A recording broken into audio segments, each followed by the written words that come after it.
Halo Sobat SG, ketemu lagi dengan kakak. Dan hari ini kita akan mengupas tuntas tentang SNMPTN. Ikuti terus dan simak ya penjelasannya. Sebelumnya, apakah teman-teman masih ingat tentang jalur masuk PTN? Pasti ingat dong. Jalur masuk PTN ada 3 macam. Yang pertama SNMPTN, yang kedua SBMPTN, dan yang ketiga adalah Mandiri. Hari ini kita fokus untuk SNMPTN. Nah, SNMPTN singkatannya Seleksi Nasional Masuk Perguruan Tinggi Negeri, dengan kuotanya adalah 20% dari daya tampung setiap prodi dan penilaiannya berdasarkan hasil penelusuran prestasi dan portofolio akademik. Dalam hal ini adalah nilai rapor. Dan untuk biayanya dibiayai oleh pemerintah alias gratis. Kemudian siapa aja sih yang bisa ikut SNMPTN? Apakah kalian semua bisa ikut? Yuk coba kita cek. Tapi nggak semuanya bisa ikutan SNMPTN loh. Ternyata ada ketentuannya untuk dapat ikut SNMPTN. Kalian harus cek. Yang pertama, cek akreditasi sekolah masing-masing. Apakah A, B, ataukah C? Jika A, maka hanya 40% terbaik di sekolah yang dapat ikut. Jika B, maka hanya 25% terbaik di sekolah. Dan jika C, maka hanya 5% terbaik di sekolah yang dapat ikut SNMPTN. Yang kedua, kalian harus cek rekam jejak akademik dari semester 1 sampai dengan semester 5. Jika kalian dari rumpun IPA, cek untuk nilai matematika, bahasa Indonesia, bahasa Inggris, fisika, kimia, dan biologi. Jika kalian dari rumpun IPS, kalian boleh cek matematika, bahasa Indonesia, bahasa Inggris, ekonomi, sosiologi, dan geografi. Dan bagi kalian yang dari rumpun bahasa, kalian silahkan cek untuk nilai matematika, bahasa Indonesia, bahasa Inggris, dan kompetensi keahlian. Yang selanjutnya kita akan bahas tentang penilaian SNMPTN. Jadi di sini akan banyak faktor yang menentukan kelulusan kalian dalam SNMPTN. Kita simak ya. Faktor yang pertama adalah jenis kelas dan akreditasi sekolah.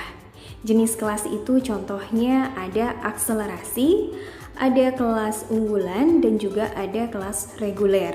Sedangkan untuk akreditasi sekolah, sesuai dengan yang sudah kita bahas, ada A, ada B, ada juga C. Jadi dari masing-masing jenis ini akan memberikan poin yang berbeda dalam hal penilaian. Contoh, kalian dari kelas akselerasi, akreditasinya A, itu pastinya akan memberikan poin yang lebih tinggi dibanding kelas reguler dan akreditasinya A. Seperti itu contohnya. Kemudian faktor penentu yang kedua adalah nilai rapor. Ini adalah yang utama ya. Yang pertama, grafik nilai harus bagus nih dari semester 1 sampai dengan semester 5. Kemudian yang jadi faktor berikutnya adalah nilai rataan minimum dari rapor. Kemudian ada persentil, yaitu 2 bidang studi yang relevan dengan pilihan prodi PTN. Contoh, kalian mau pilih kedokteran, maka biologi dan kimianya harus tinggi. Atau pas pilih akuntansi, maka matematika dan ekonominya harus lebih tinggi. Faktor yang ketiga adalah peringkat paralel siswa. Poinnya pasti beda ya antara peringkat 1 dengan peringkat 10. Yang keempat adalah faktor prestasi yang lain. Misal kalian jadi siswa yang berprestasi atau mungkin pernah jadi juara olimpiade, ini juga akan menyumbangkan poin dalam penilaian SNMPTN.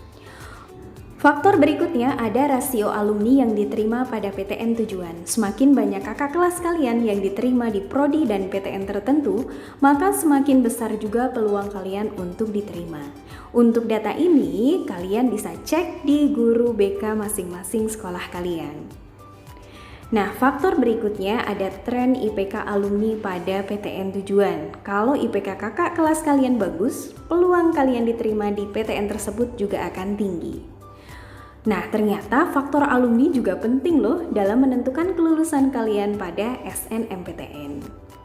Faktor berikutnya yang ketujuh ada track record dari sekolah. Nah, data ini biasanya sudah ada di setiap PTN masing-masing. Gimana? Sudah siap bertarung di SNMPTN? Tapi ternyata banyak juga loh yang gagal. Kenapa sih?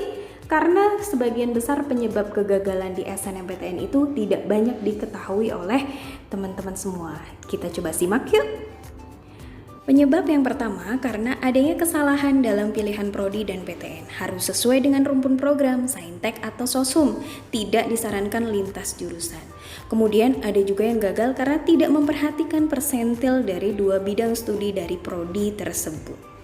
Penyebab yang kedua, adanya kesalahan urutan pilihan prodi.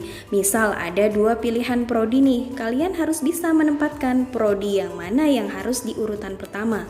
Tentunya yang mempunyai nilai nasional yang lebih tinggi. Kemudian, penyebab ketiga karena tidak memenuhi standar minimal. Jadi, untuk bisa lolos melalui jalur SNMPTN, nilai rataan minimal dari nilai rapor atau kita sebut NRM harus melampaui batas minimal untuk prodi tersebut. Dan data nilai minimal tiap prodi ini sudah ada di SG ya. Oke, sampai di sini dulu ya untuk penjelasan SNMPTN-nya. Selamat berjuang untuk masa depan kalian dan sampai ketemu lagi.